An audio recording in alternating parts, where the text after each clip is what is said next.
To that in just a minute too. So you have to put right where right is. You can't disagree with people just because you don't like them. I mean, if someone said the truth, you agree with that, but you like the person or not, right? That's the way it's supposed to be. I mean, they're incapable of doing it, but this is the way it's supposed to be. So I will agree with him with that. Both of them is right. In the previous chapter of the book you quoted, Ellen White wrote what she meant.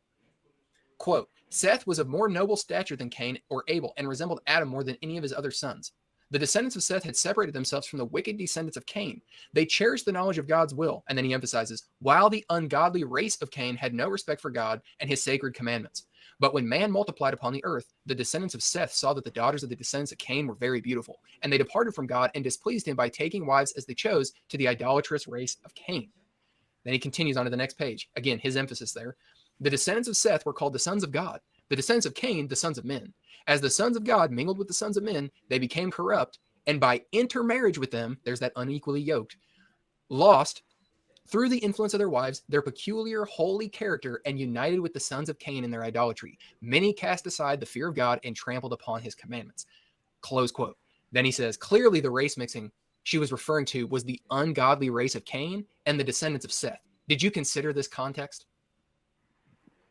So it's literally just the FD nickel argument. Did Genesis 6 say anything about being unequally yoked? Did it say anything about race mixing? Did it answer the question? No. No, it doesn't say anything about what you're saying either, right? It doesn't say that either.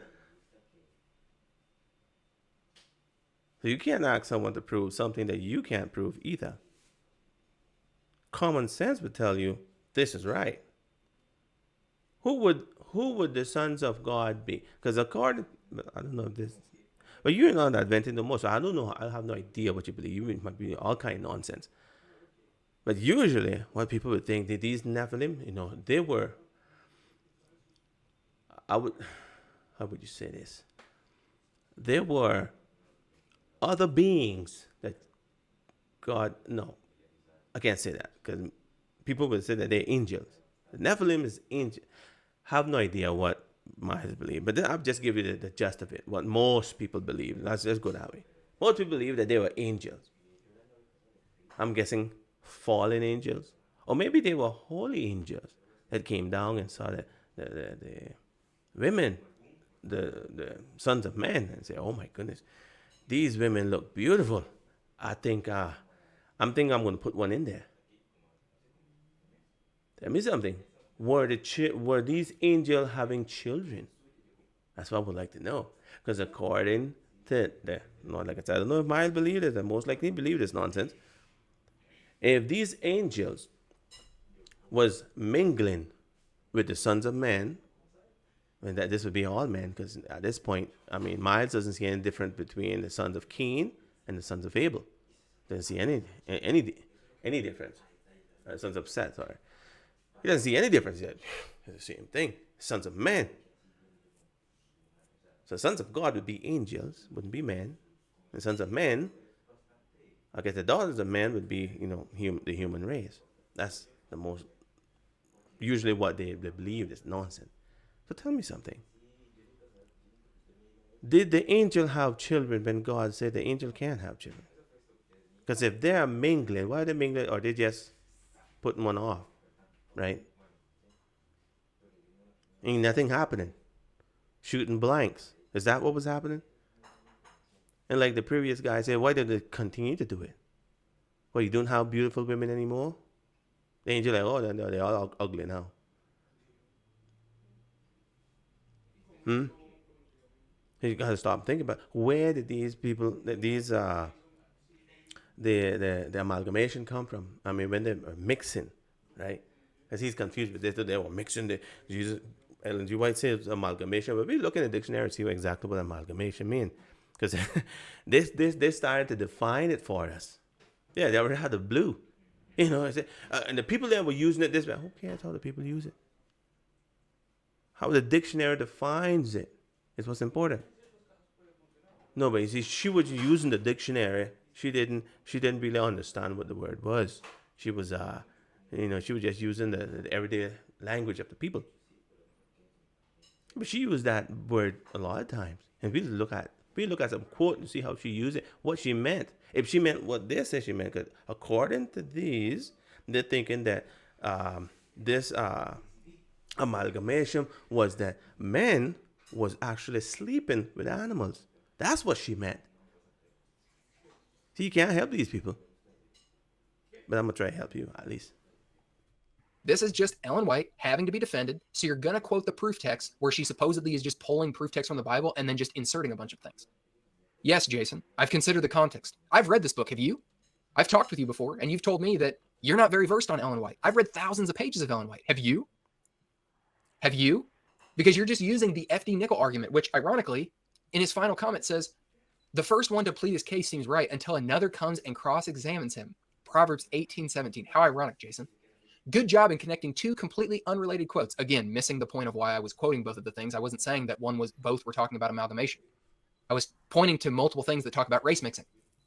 Her comments about refraining from mixed marriages was because of the level of hatred and racism that existed in the 1800s and early 1900s. Again, no, Jason. It was not her counsel. Her comments. It's not her comments. You're missing it, my friend. It's God. God is saying this. That's the issue. God did not give counsel for during the antebellum period that if you intermarry, you're sinning. That's what you're saying. That's what you're defending. I'm sorry. I know. That is not what Ellen G. White said. Now here we come to another point. Ask Mr. Myles, okay, can you show me where did Ellen G. White say that if a black man married a white woman or vice versa, that is sin? Where does it say that? Where does it say that? Hey, you got to read in between the lines. No. You're saying you can't read in between the lines. Where did Ellen G. White say that was a sin? No, she said he shouldn't do it. She didn't say it was a sin. But because it says you shouldn't do it, that makes it a sin according to him, because God is saying, God said that you should not do it. Just like how God said to the Jews that you should not marry other races. But then they married other races. All of the Jews are mixed. They don't have any more tribes. What happened there? They're all mixed up and down. I guess they're all going to hell because God said that you had mixed, so that's it. Yeah, that's his reasoning. See, they don't stop and think about what they're saying. They just spout nonsense out as it comes.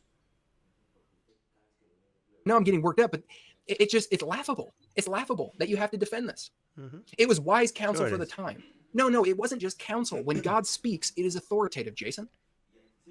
That means to go against what God said for just a small period of time, since you're saying it's just a small period of time, it was sinful to do that.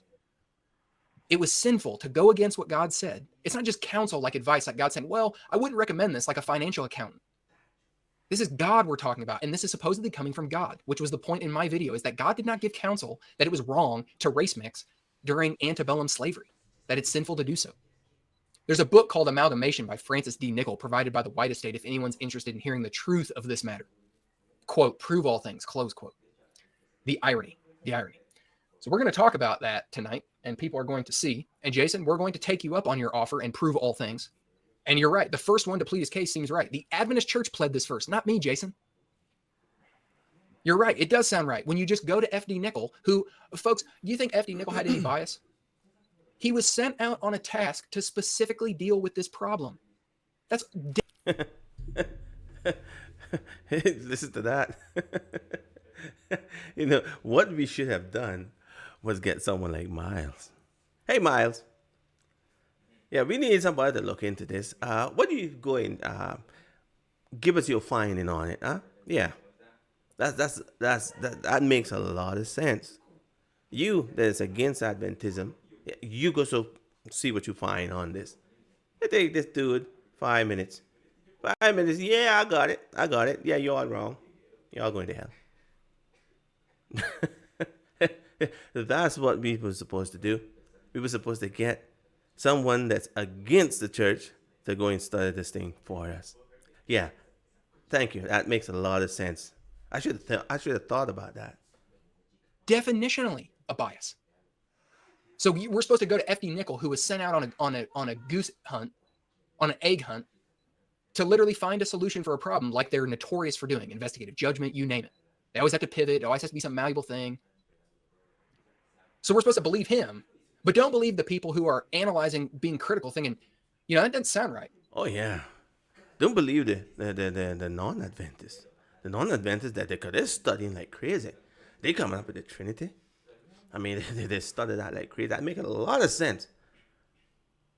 Yeah, investigative judgment, that's craziness too. Yeah, that makes a lot of sense. There's a temple in heaven. Where you get that from? That doesn't make no sense at all. Yeah, these are what these people come up with.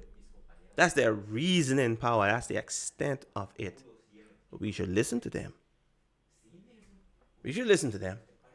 Because they don't have a bias. No. They study the word and they just go where it leads. You ask them, tell me something. Does the Father have a son? Oh yeah, Father have a son. Does he really have a son? What do you mean? I mean, does he really have a son? Well, it all depends on how you look at it. Because let's see where it's going. Is Christ really, is he truly a son? Well, but not really. Yeah, these are the people because they don't have a bias. We should listen to them. Yeah, something as simple as that. You would think that anyone that read the Bible, especially people that say they read the Bible as much as they do, right? Anyone that read the Bible come up would be able to answer that question. Yes, God has a son. Did he have a son before he come here or after he come here? Because according to the Bible, God so loved the world that he sent his only being. He sent him. He wasn't here, which means he could not have become a son when he came here. That's what it means. I mean, common sense would tell you that. But you ask him, was Jesus God's son before he came to this earth? They all confused. I mean, this is like a brick wall. Like boom. What are you trying to ask? Because they know the problem that question brings. They know what it is.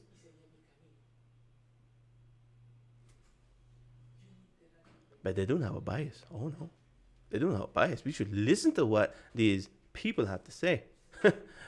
Yeah, we should listen to them. I don't think God is I don't think God was saying that he flooded the earth because of certain races of people. Furthermore, how does intermarriage, brothers, how does being unequally yoked produce a different race of people? Oh man. It cannot. See, being unequally yoked produces the same race of people. Same race of people. Ain't no problem there. Everybody knows that. Now he's trying to say that Adventists believe something else. But I don't know what Jason's trying to say. But Myles is trying to say, no, Adventists believe that people that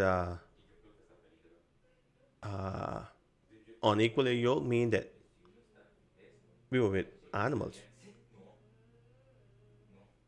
That's what he's trying to say.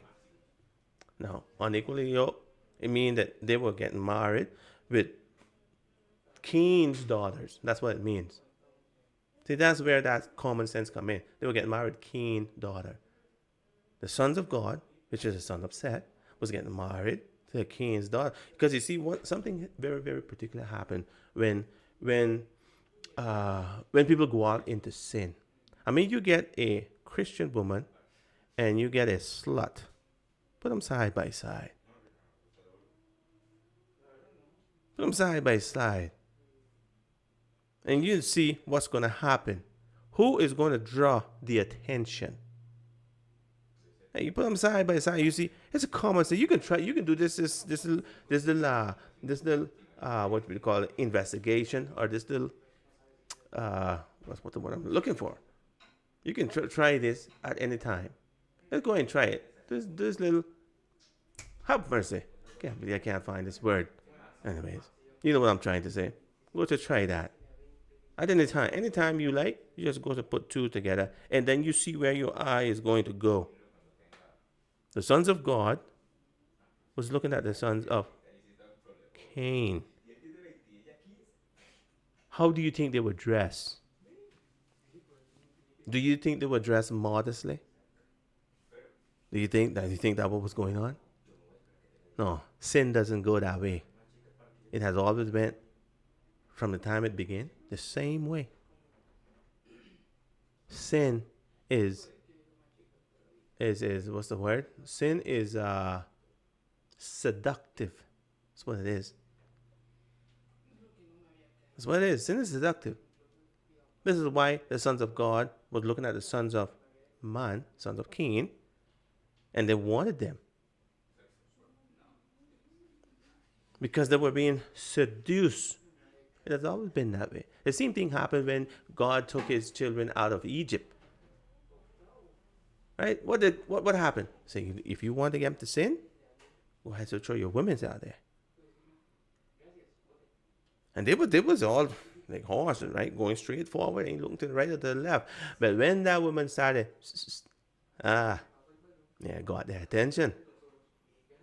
Came to the point, we just bring them in. We just bring her right into the camp, go right into to my tent too, and stand up and look at you too. What we gonna do? What did God say? What did God do? God didn't do a thing. Didn't do a thing. What did one of the guys then that was standing around do? Got his knife, he went and he killed them both. And God said, you shouldn't do that. God said, see what this guy did? Give him some honor. He honored him for that. These people doesn't know God. You see, their God is a Trinity. That's why it is. That's why they're oblivious to everything that goes on in the Bible. That's why they make up things that you hound the work and to come to this conclusion. But it makes sense to them. Because that's the God that they serve, that confusion. Anyways. And that's the ridiculousness of it, because when you follow the argument up to today, then we should definitely get the same results. If we accept that this amalgamation of races with races, or saved people with unsaved people, Adventists with non-Adventists, Christians with non-Christians, is what Ellen White calls this base crime that produced confused species, that irritated God, that eventually caused the flood. That still happens today. Now you see that? She didn't say any of that. We'll get to the text there and we'll see exactly what she said. And you listen to how they are trying to spin it. These people doesn't have any shame. No shame at all. They will stand right there and lie to people. Like, people can't read the text for themselves. You wait till you see the text. Then we'll get to that. Adventists marry non-Adventists. Christians marry non-Christians. Why aren't we seeing the same reaction? Why aren't we seeing that it's still the base crime that warrants total annihilation of the race, with the exception of few that are pure and holy, etc.? Well, let me just explain it to you. It's because man was messing around with genetics. That's right. They were mixing human with animals. They wasn't sleeping with the animals. Like what you're trying to say that Ellen White was saying. She never did say that. It's an amalgamation. Actually, let's just jump right down into it. Because I got getting on my nerves too. I think these are race baiters, man. That's what they are. Let's just look up amalgamation. We use the dictionary that Ellen G. White and them would be using back in their time. The Webster Dictionary from 1828. Let's just look at that and see what this word amalgamation means. My goodness, man, these people, you can't help these people. Here it is. Amalgamation. This is what it says. This is the definition that it gives to that word. This is what she meant when she said the word. It's, she didn't mean that. She had meant something else. She mean that the way that we used it back in her day. No. This is what she meant. This is what it says. The act or operation of mixing mercury with another metal. The mixing or blending of different things. That's what it meant. Different things. Now, the sons of Cain and the sons of Seth were human being. They ain't different, brothers and sisters. But she would like to say, oh, they would like to say, oh, this actually meant that they was mixing with black people. That's what it meant. Tell me something. Did God make black people? God made Adam and Eve. Was Adam black? Was Eve black?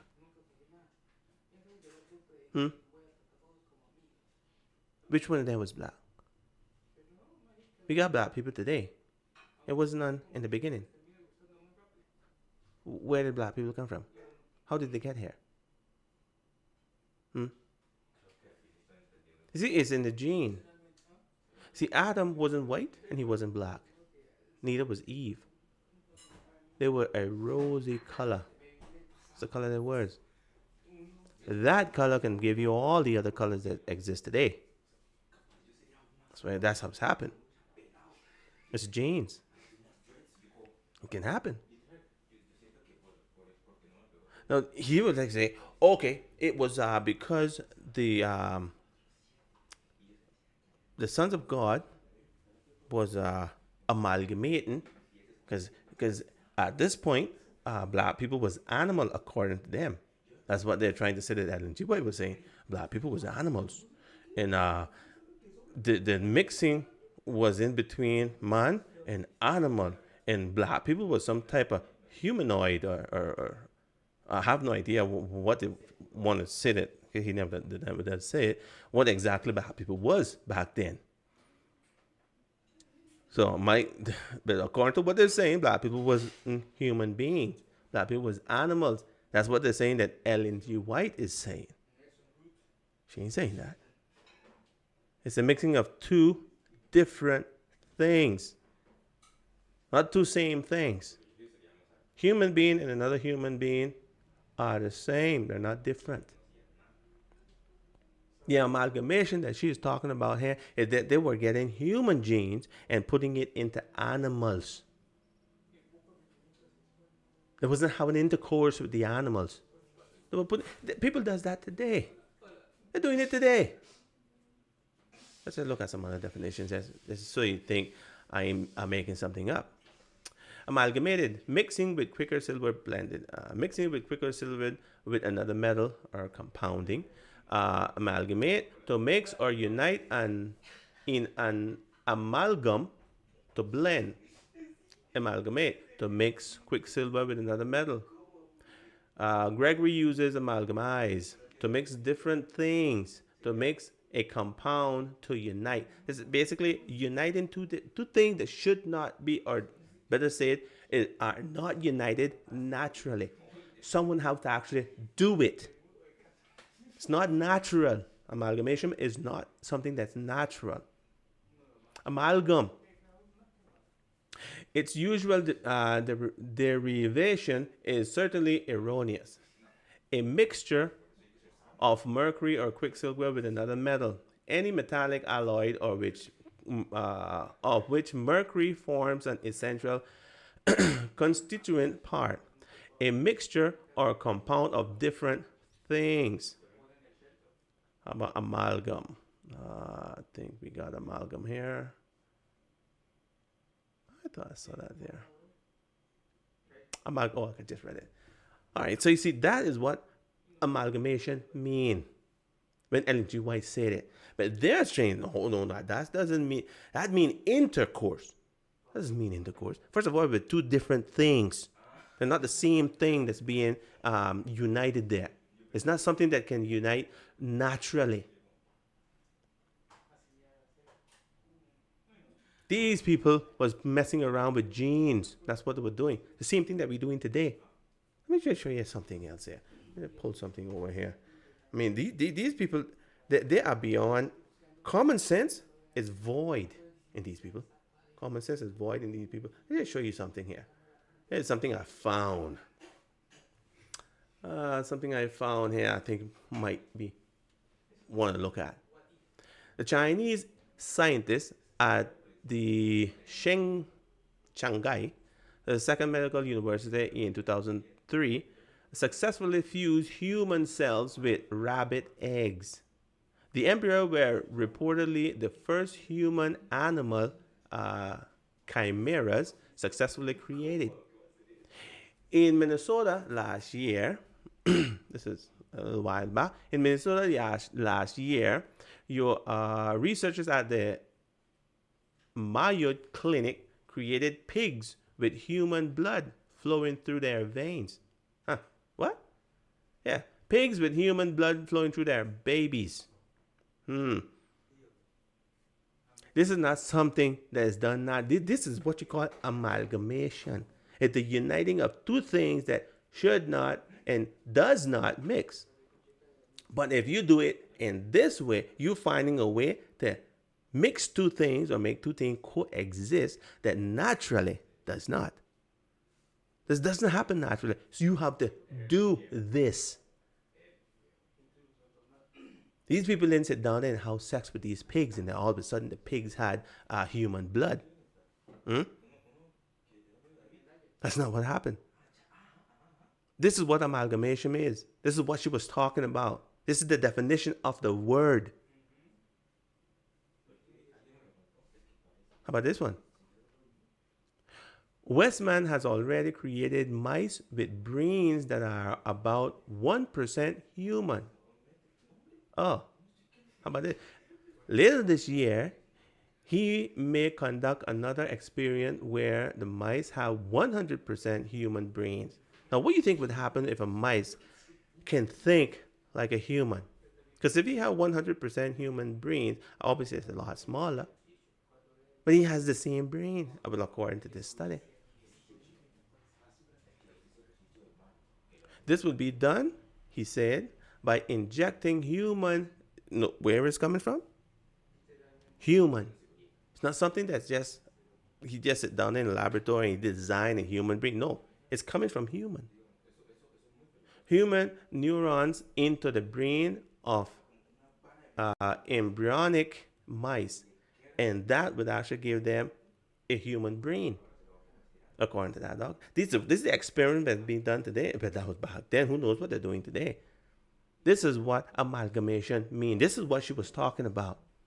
But that was back in that time. These people didn't have couldn't do these type of thing. They don't even stop to think about what in the world they're saying. They don't even stop to think about what in the world they're saying.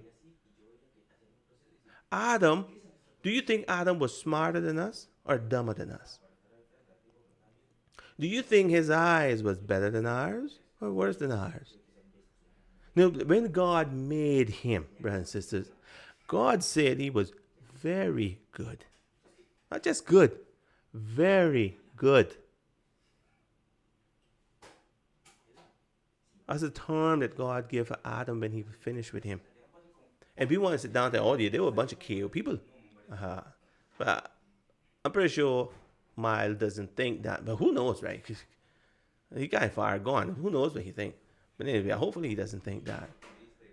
These people, brothers and sisters, they read the Bible, they read the Spirit of prophecy, and they ain't doing it with bias. Oh, have mercy, no. They ain't biased. No, they're just reading it. They don't have a thing to prove. They ain't biased at all. Yeah, you sit down and believe that. Sit down and believe that.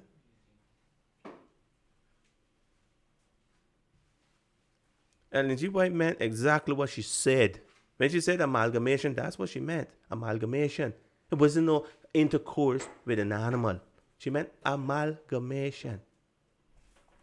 These people started to put man genes in animals. That's what they were doing. All these confused. God didn't make those animals. That's why Ellen G. White saying all those things died in the flood.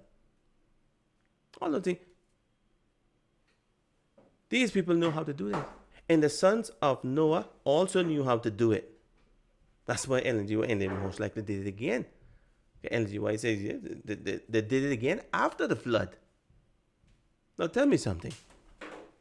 If they did it after the flood, how in the world did they do that if black people didn't exist? Because according to Myles, they're saying, these race baiters, they're saying that, you know what happened? She was racist because she was saying that this amalgamation, it was was between white people and black people. Where did black people come from? If that's true, where did they come from? If it was amalgamation between white and black, how would there be amalgamation in between white and black if there was no black? It couldn't be amalgamation between white and black, could there? Just think about it. There couldn't be an amalgamation between white and black. So obviously she wasn't speaking about that. But oh yeah.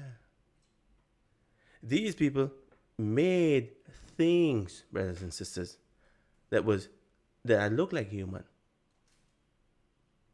All these things died out. You go, there's some strange stuff that I've seen. I mean, you're looking at videos and documentaries. Man, people come with some strange skeleton. I'll tell you that. You definitely see it, but it has human features, but that's not a human. It has human features, has a human skull and all that, but something's wrong with it. It's not a human. It's not a human being. It's humanoid, but it's not a human being. Where did this thing come from? How did it die out? Because you don't find a whole bunch of them.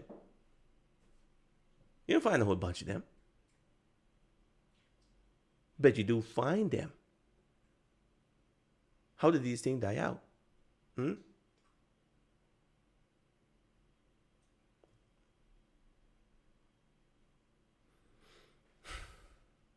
But hey, when you got out to prove something, you do whatever you can, right? Right, Myles? Let's do it. Again, it shows you that even their defense does not make sense because the same things are happening today, probably on a grander scale. Christians are marrying non-Christians on a grander scale. Adventists are marrying non-Adventists on a grander scale. If this is what is being condemned, that brought the flood, that angered God and he could not take it anymore. It's happening on a grander scale. Why don't we see the same reaction to this base amalgamation that is going on today? It just doesn't make sense. And we never. That's right. It doesn't make sense because it's a lie. That's why it doesn't make sense. But you wouldn't be able to figure that out. Because you already got your little mind made up. Yeah, all three of y'all got your mind made up. This is all done because of the race bait, and that's what it is. And they believe that white people is better than them. Never see where non-Adventists marrying and non-Adventists produce a whole different race that demands destruction. We don't see where a Christian marrying an unbeliever produces an amalgamated, transmogrified race of people that warrants destruction. We don't see it. So again, following the argument. What we do see, let me just tell you something. What we do see is when you have the sodomy. That's what we do see. That's what God destroyed people for. Two things that shouldn't be mixed, start to try to mix. Yeah. We do see that in the Bible. That's also amalgamation. At least trying to be amalgamation in a way. We do have that in the Bible. And the solution logically through proves the absurdity of it because again, it is still happening, and yet we don't see the vengeance, we don't see the flood, we don't see the creation of this grotesque race of people that warrants total annihilation. Well, and you have to remember too, as we're going to see in the quote, she says that this act marred the image of God in the offspring. So you can't just tell. It did mar the image because there wasn't human. They were humanoids. These things that these people created, they couldn't represent God. They couldn't represent God. But then they were called men because they looked like humans. They probably acted like humans. Probably had a brain. They could speak. These are things, brothers and sisters, when you start to play around with genes and cells and stuff, this is the kind of thing that's possible. Or he probably think that that's not possible because he doesn't know anything about science. This thing is definitely possible. And these antediluvian brethren, there was no fool, brothers and sisters. Say, oh, but we are a lot better than that. No, we're not. No, things is going down. They ain't going up. So we got computers. Why do we got computers? Because we're dumber. That's why we got computers. We need them.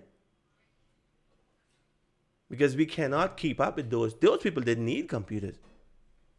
Why would they make a computer when the computer would have been slower than their own mind? They didn't need any of that foolishness. They didn't need any computer. They didn't need cars. And these people were strong people. They didn't need any of that. They could do anything that they wanted to. That's why God had to destroy them. Because God said, and same thing happened with the Tower of Babel. Man was still very, very highly intelligent, brother and sister. It's after the flood, Tower of Babel, God came down and said, I got to do something here. Because they set their mind to it and nothing can. That's what God said. And maybe God was lying too. He really didn't mean nothing. God said nothing will be withheld from them. They'll be able to do whatever they put their mind to. And brother and sister, this amalgamation happened after the flood as well. Just like Ellen G. White said. If you read your Bible, you'll be able to figure that out. Tell me that being unequally yoked, so all people who were born out of wedlock, or all people who the mother's a believer, the father's not, they're unequally yoked, their children have the image of God marred in them? Mm-hmm. No. A nice try. Yeah, this is, you see what they're trying to paint a narrative that's just, I'm just not going to let them do it. They're trying to paint a narrative that's just not true. They're trying to say, okay, she said this, so this is what she meant. No, she meant exactly what she said. Didn't mean anything else. She definitely didn't mean what you're saying. That's for sure. She definitely didn't mean what you say. She meant exactly, just like you said, she meant what she said. Well, then, I'm going to hold you to that. She meant what she said. Don't try to say, okay, but she said this, but she meant something else when she said amalgamation. She was talking about mixing with black people. And see, and these race baiters just smiling there like, yeah. She meant that we were inferior. And they're smiling about it.